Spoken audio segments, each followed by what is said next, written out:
and this is Delia, and I'm back for another story. I'm going to start this.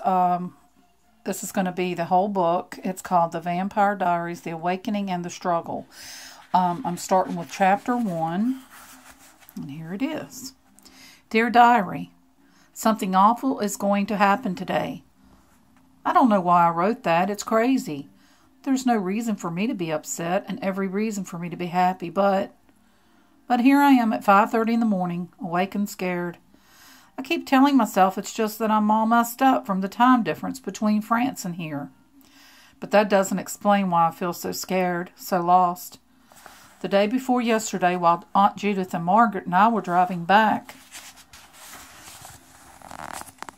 from the airport, I had such a strange feeling. When we turned onto our street, I suddenly thought, Mom and Dad are waiting for us at home. I bet they'll be on the front porch or in the living room looking out the window. They must have missed me so much. I know that sounds totally crazy, but even when I saw the house and the empty front porch, it still felt that way. I ran up the steps and tried the door and knocked with the knocker. And when Aunt Judith unlocked the door, I burst inside and just stood in the hallway listening, expecting to hear Mom coming down the stairs or Dad calling from the den. Just then, Aunt Judith let a suitcase crash down on the floor behind me and sighed a huge sigh and said, "We're home." And Margaret laughed. And the most horrible feeling I've ever felt in my life came over me. I've never felt so utterly and completely lost. Home? I'm home? Why does that sound like a lie? I was born here in Fells Church. I've always lived in this house, always. This is my same old bedroom with a scorch mark on the floorboards where Caroline and I tried to sneak cigarettes in 5th grade and nearly choked ourselves. I can look out the window and see the big quince tree Matt and the guys climbed up to crash my birthday slumber party 2 years ago. This is my bed, my chair, and my dresser. But right now everything looks strange to me, as if I don't belong here. It's me that's out of place, and that's the worst thing. And the worst thing is that I feel there's somewhere I do belong, but I just can't find it. I was too tired yesterday to go to orientation. Meredith picked up my schedule for me, but I didn't feel like talking to her on the phone. Aunt Judith told everyone who called that I had jet lag and was sleeping. But she watched me at dinner with a funny look on her face. I've got to see the crowd today, though. We're supposed to meet in the parking lot before school. Is that why I'm scared? Am I frightened of them? Elena Gilbert stopped writing. She stared at the last line she had written and then shook her head. Pen hovering over the small book with the blue velvet cover. And then with a sudden gesture she lifted her head, threw the pen and the book at the big bay window, where they bounced off harmlessly, landed on the upholstery window seat. It was all so completely ridiculous.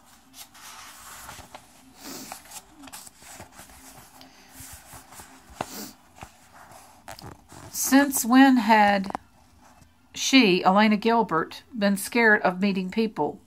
Since when had she been scared of anything? She stood up and angrily thrust her arms into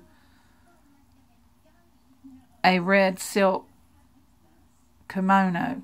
She didn't even glance at the elaborate Victorian mirror above the cherrywood dresser. She knew what she'd see. Elena Gilbert, cool, blonde, and slender. The fashion trendsetter. The high school senior. The girl every boy wanted and every girl wanted to be. Who just now had an unaccustomed scowl on her face and a pinch to her mouth. A hot bath and some coffee and I'll calm down, she thought. The morning ritual of washing and dressing was soothing, and she dawdled over it. Sorting through her new outfits from Paris, she finally chose a pale rose top and white linen shorts combo that made her look like a raspberry sundae. Good enough to eat, she thought, and the mirror showed a girl with a secret smile, Her earlier fears had melted away and forgotten. "Elena, where are you? You're going to be late for school." The voice drifted faintly up from below. Elena ran the brush once more over her silky hair and pulled it back with a deep rose ribbon. Then she grabbed her backpack and went down the stairs. In the kitchen, 4-year-old Margaret was eating cereal at the kitchen table, and Aunt Judith was burning something on the stove. Aunt Judith was the sort of woman who always looked vaguely flustered. She had a thin, mild face, a light flyaway hair pushed back untidily. Elena landed a peck on her cheek. "Good morning, everybody. Sorry, I don't have time for breakfast." "But Elena, you can't just go off without eating. You need your protein." "I'll get a donut before school," said Elena briskly. She dropped a kiss on Margaret's tow head and turned to go. "But Elena..." "And I'll probably go home with Bonnie or Meredith after school. So don't wait. Dinner." "Bye, Elena." Elena was already at the front door. She closed it behind her, cutting off Aunt Judith's distant protest, and stepped out onto the front porch and stopped. All the bad feelings of the morning rushed over her again. The anxiety, the fear, the certainty that something terrible was about to happen. Maple Street was deserted. The tall Victorian houses looked strange and silent, as if they might all be empty inside, like the houses on an abandoned movie set. They looked as if they were empty of people, but full of strange watching things.